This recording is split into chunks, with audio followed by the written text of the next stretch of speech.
गुरुजी, मुझे किसी से प्रेम हो गया था, लेकिन सामने वाले का कुछ दिन बाद पसंद बदल गया और मुझे धोखा दे प्रेम दिया। जानते हो किसे कहते हैं? तो कह दिया प्रेम हो गया तो। स्वार्थ बोलो, मोह बोलो, प्रेम की बेइज्जती मत करो प्रेम शब्द की।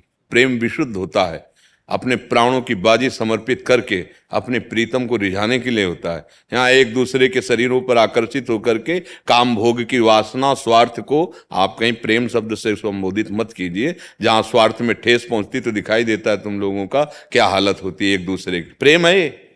प्रेम का स्वरूप जानते हो क्या है? तभी मना करते हैं कि जो नई अवस्था के बच्चे हो, अभी पाणिग्रहण संस्कार हुआ, अपने जीवन का नाश कर रहे हो, इसके बाद समझते हो हम प्रेम कर रहे हैं, ये हमारा कर्तव्य है। ये तुम्हारा कर्तव्य है। इस समय व्यायाम करके या अपने धर्मानुष्ठान के द्वारा अपने ब्रह्मचर्य को ठीक करते हुए, इंद्रियों को सदमार्ग में विद्या अध्ययन के द्वारा विनय आदि सद्गुण प्राप्त करते हुए, राष्ट्र सेवा या भक्ति भावना या अपने माता पिता की सेवा, उत्तम कार्यों के द्वारा धन को, इसमें बुद्धि लगानी चाहिए कि इसमें लगानी चाहिए? आज शासन ही तो हट रहा है ना, धर्मशास्त्र का शासन मान रहे हैं ना माता पिता का शासन मान रहे हैं, तो क्या समझ, यही दुर्दशा हो गई।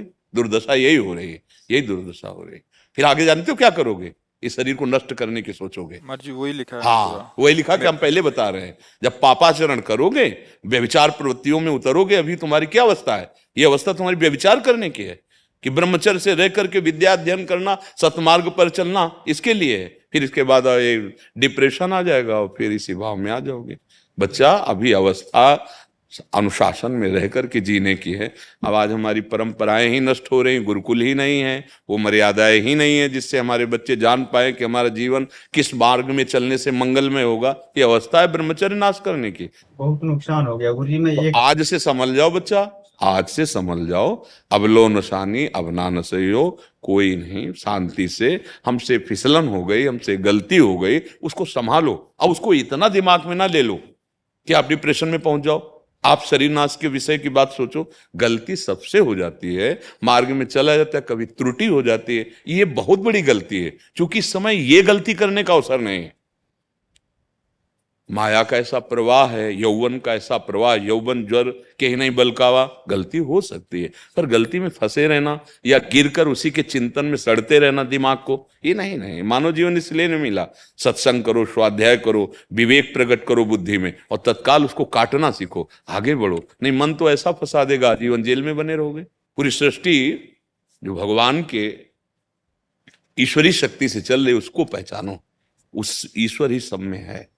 स्त्री पुरुष के वस्त्र हैं, ये पोशाक हैं, ये धर्म का पालन करने के लिए पाणी ग्रहण संस्कार करना, बच्चे उत्पन्न करना, उनका पालन पोषण, ये धर्म के लिए। और जो धर्मो रक्षति, तो रक्षिता धर्म उसकी रक्षा करता है, और धर्म से चलने वाले का परिणाम आखिरी मोक्ष होता है। बीच में अर्थ और काम है, धर्म अर्थ काम मोक्ष, वो परिणाम आप कोई सुनना ही नहीं चाहता। छोटे छोटे बच्चे नशा कर रहे हैं, नाना प्रकार के अस्त्र क्रियाओं के द्वारा वीर का नाश कर रहे हैं। ब्रह्मचर्यहीन जीवन क्या जीवन? गंभीर बनो, विश्वास करो, भगवान बड़े कृपालु हैं। कितना भी कोई गिर जाए, हमारे प्रभु पिता के समान उसको दुलार करते हैं। ये बातें तो बिल्कुल जो लिखी है ना तुमने, तो ये बिल्कुल सोचना मत। तुम अच्छे बन जाओगे, तुम महान बन सकते हो। एक से एक पतित वैश्यागामी भगवत प्राप्त हो गए, तो तुम तो अभी बच्चा हो। हम केवल नाराज तुम्हारी अवस्था के कारण है कि तुमको जिन खेलों में नहीं उतरना चाहिए, उन खेलों में उतर गए। अब बंद करो, कुछ दिन जैसे व्यायाम करो, 2 किलोमीटर दौड़ लगाओ, थोड़ा अच्छे पदार्थ पाओ, गंदे दृश्य मोबाइल में मत देखो, गंदे बच्चों का संग मत करो, कोई हरकत गंदी मत करो। अभी 1 साल में आप फिट हो जाएंगे। जो धातु है उसको घर्षण क्रिया से गर्म करना, या गंदी बातें देख करके, एक मनोवाह नाड़ी है, वो पूरा जैसे दही से मंथन करके मक्खन निकाल देती है, ऐसे रक्त में समाये हुए सप्तम धातु को निकाल देती है वो। चाहे वो स्वप्न दोष कहो उसे, या फिर ऐसे स्वाभाविक।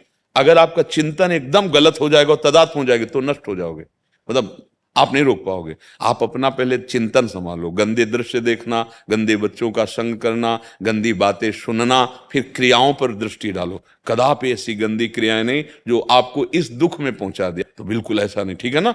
2 किलोमीटर रोज दौड़ो, थोड़ा दंड बैठक मारो, शुद्ध व्यायाम, थोड़ी देर बैठकर, अगर पद्मासन में बैठ जाओ, नहीं आता बैठना, तो ऐसे सुखासन में बैठ जाओ, थोड़ा प्राणायाम करो। जो योगी महापुरुष जन शिक्षा देते हैं वो स्वास्थ्य के लिए बहुत लाभदायक है। प्राणों का जब संशोधन होता है तो हमारे सोए हुए जो अंग हैं वो जागृत होने लगते हैं, हमें ज्ञान शक्ति बढ़ती है, हमें अध्यात्म शक्ति पाने की लालसा जागृत होती है। योग बड़ा पवित्र मार्ग है। तो थोड़ी देर योगासन करो, प्राणायाम करो, और गंदे दृश्य जो देखने की वृत्ति बना ली उनका, और पूर्वन जो हो गया उसको काट दो।